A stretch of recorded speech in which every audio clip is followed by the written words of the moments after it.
Hi guys, you're tuning into Success Stories and you're joined by our hosts Damien And Emmanuel. Today we've got two very special guests, Chiedu and Nick. And Hi guys.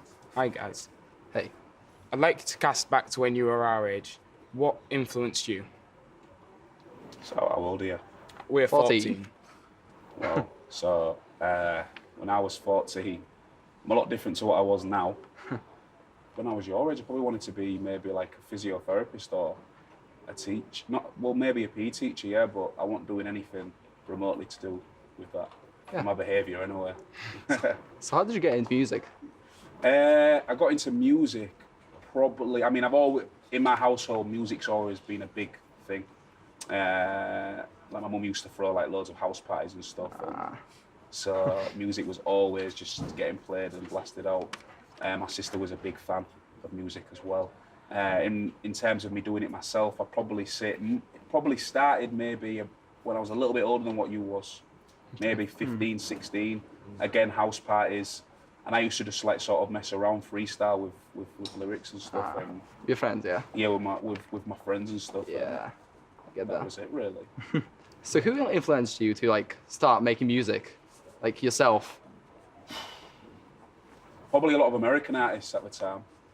Yeah, your Dr. Dre's, Eminem's, Yeah. 50 Cent, that whole wave of like NCOP aftermath sort of. And then I got more into like my UK stuff.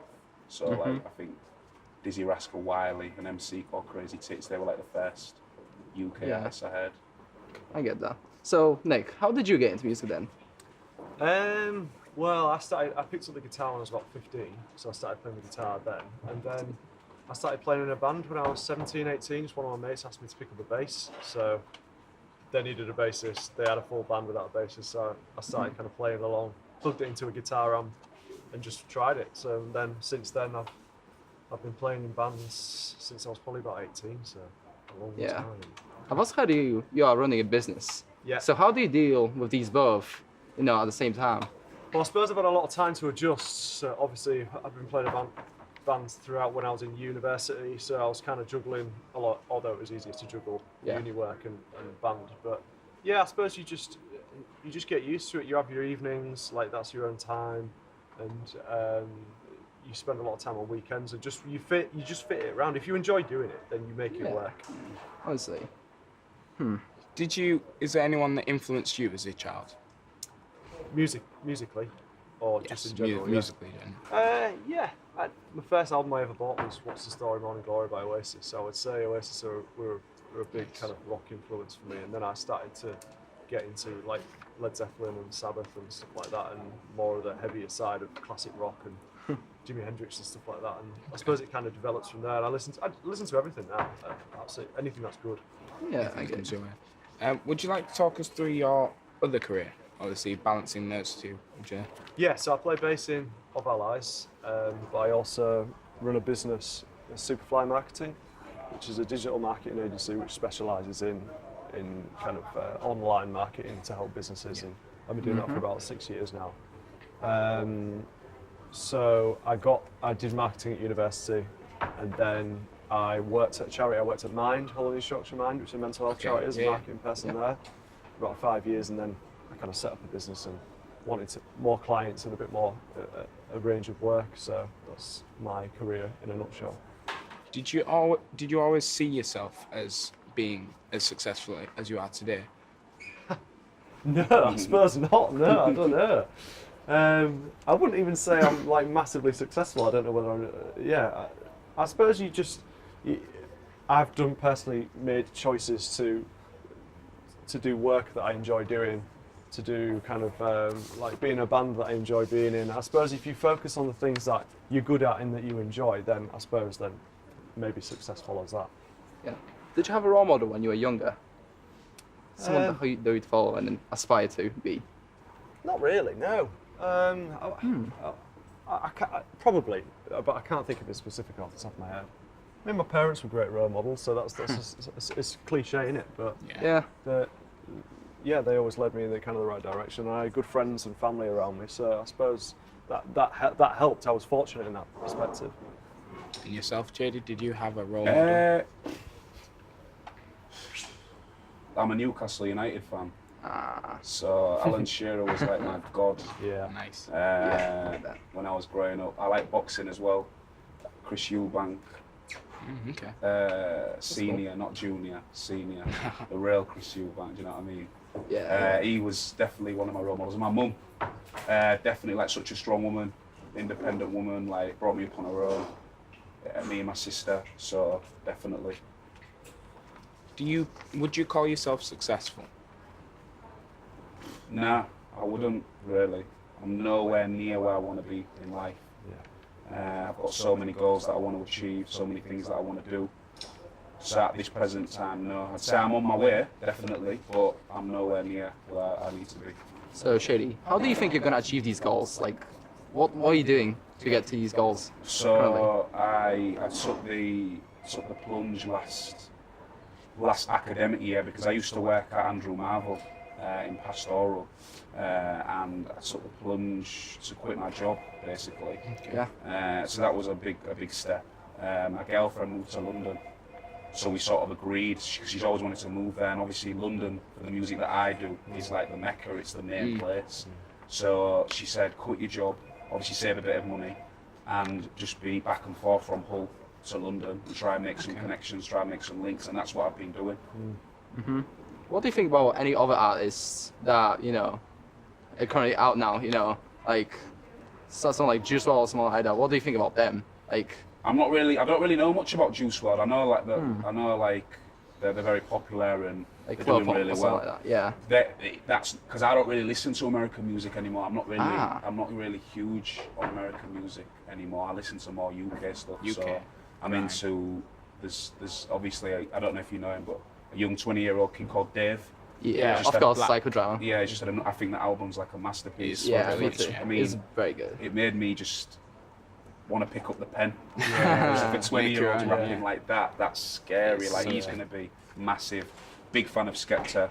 Like Skepta's like my guy. Like culturally, I think he's just done Amazing. massive. I agree. And I've just been listening to an album called Grey Area by Little Sims, Oh, Oh okay. yeah, yeah. a female rapper. Yeah. She's insane, man. So yeah.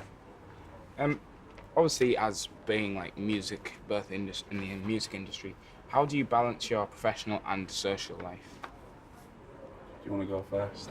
Yeah, it's difficult. It's difficult because you've got to commit time, and I think that's one of the hardest things is trying to balance your work, like because you like Chiedu said, your music is your work as well now. It's a second career, so but then you've got friends and your family, your children and stuff. So yeah, you have to make time for them all. So there's compromises that have to be made ultimately. Yeah, you have to have great time management. I believe. Yeah.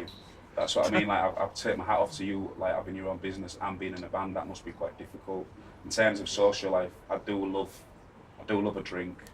Same. I do love to go out that's and make true. an absolute prat of myself. But you got to realise that you can't be doing that all the time because it's business. Work's work. You can't be seen to be. The image that you portray. Yeah, the image is very important. Yeah. So yeah, you just got. It's all about balance. Okay. What do you think about the your audience? Like, who watch you or like follow you guys?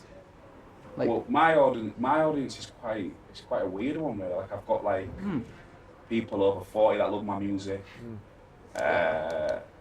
But I'd say my main audience is probably from like 11 to like the 21 bracket. Okay.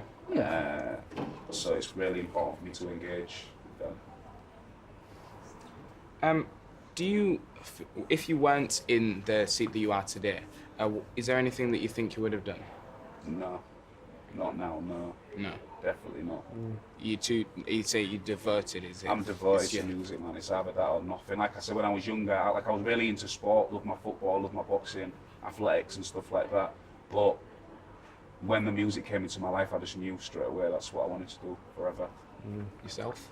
Yeah, similar I suppose. I was into sport as well. I played football, played tennis, and I really enjoyed playing football. But I wasn't good enough, so I picked up a guitar and like I was quite good at that. But then I fit in a band situation well, and then I learnt about being in a band is not just about the playing the music side. It's about promoting yourself. It's about working hard. It's about It's about Definitely. like relationships, and so there's another side to the band as well, which I do enjoy. So like every lunchtime, my lunchtimes are just sending emails and developing the business side of the band. So, but yeah, I feel like I've fallen into the exact kind of place that I would want to really, which is nice. Just one last thing to pick up on.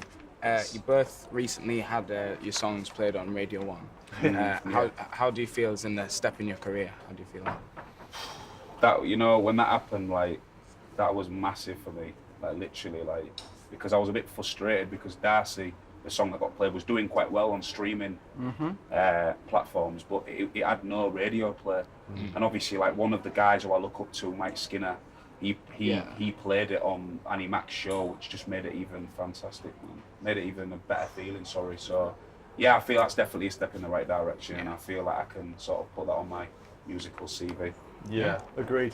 Exactly the same. Like when we only got played for the first time, I think it was a couple of weeks ago, or on the main kind of rock show. Daniel P. Carter played that, and the rock show was a show that I've been listening to like for absolutely years. So it's a bit of a dream come true. I never thought that my band would be on that slot on that radio station. So it's incredible, but. You get that, and then you're hungry, aren't you? You want the next more. thing. Yeah, you want more Radio 1. You want more Spotify and stuff like that, and you get to a certain level, and you think, right, how can I get to this next level? And it's doable. It's just setting your expectations, I think. Yeah. Thank you very much for joining us. Thank you. Cheers. And, Nice to meet you. it was Yeah, just- nice to meet you too. Yeah. Cheers, guys. That's success stories. Thanks.